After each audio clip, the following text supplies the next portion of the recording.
रक्षाबंधन का पर्व जहां एक ओर भाई बहन के प्रेम और सुरक्षा का प्रतीक है, वहीं दूसरी ओर इसकी जड़ें इतनी गहरी और रहस्यमयी हैं कि यह पर्व केवल मनुष्यों तक सीमित नहीं रहा, बल्कि देवताओं और उनके बीच के दिव्य संबंधों तक फैला हुआ है। ऐसी ही एक गूढ़ और अद्भुत कथा है यमराज और उनकी बहन यमी या यमुना की, जो यह दर्शाती है कि राखी का धागा केवल प्रेम नहीं, बल्कि आत्मा की अमृता, सुरक्षा और मुक्ति का प्रतीक भी है। यह कथा रक्षाबंधन के उस आध्यात्मिक पहलू को उजागर करती है जिसमें प्रेम मृत्यु पर भी विजय पा लेता है। कहते हैं कि यमी, जो यमराज की बहन थीं, प्रतिदिन अपने भाई के लिए भोजन बनाती थीं और प्रतीक्षा करती थीं कि यमराज किसी दिन आकर उनके घर भोजन करे।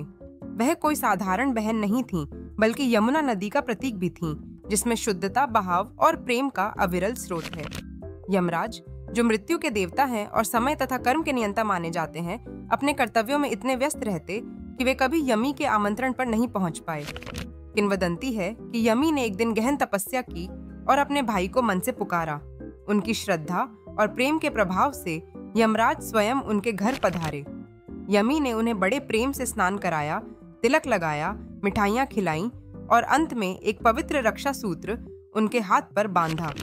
यह रक्षा सूत्र कोई सामान्य धागा नहीं था, बल्कि बहन की उस निश्चल भावना का प्रतीक था जो वह अपने भाई की लंबी उम्र, सुरक्षा और कल्याण के लिए समर्पित करती है।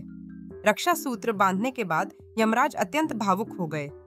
उन्होंने यमी से प्रसन्न होकर वरदान दिया कि जो भी बहन इस दिन श्रद्धा से अपने भाई को रक्षा सूत्र बांधेगी और भाई उसे प्रेम पूर्वक स्वीकार करेगा, वह यम के भय से मुक्त रहेगा और उसे दीर्घायु प्राप्त होगी। इस क्षण से रक्षाबंधन केवल एक पर्व नहीं, बल्कि अमृतत्व की प्रतीक बन गया, ऐसा पवित्र बंधन जो मृत्यु तक को मोड़ सकता है।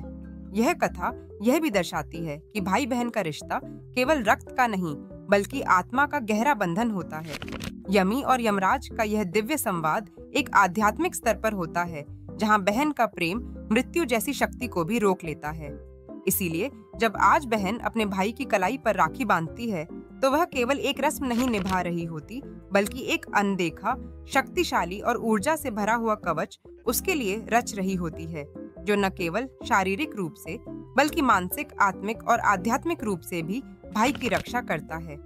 इस कथा का एक और रहस्य यह है कि यमी, जो यमराज की बहन है, वही यमुना नदी के रूप में प्रवाहित होती है। यमुना का जल भी उसी प्रेम और रक्षा का प्रतीक है।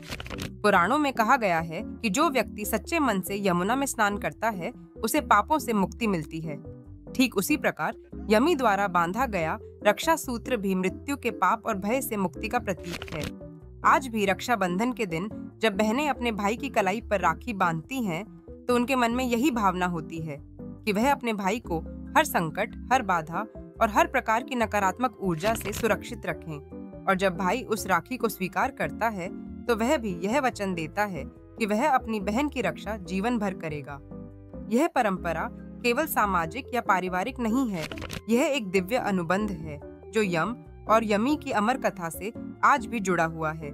इसलिए रक्षाबंधन पर बांधा गया धागा केवल एक रंगीन रेशम नहीं, बल्कि वह अदृश्य शक्ति है जो प्रेम, श्रद्धा, प्रार्थना और ऊर्जा से गूंथा हुआ होता है। यह वह डोर है जो आत्माओं को बांधती है, जन्म जन्मांतर तक मृत्यु के भय से परे।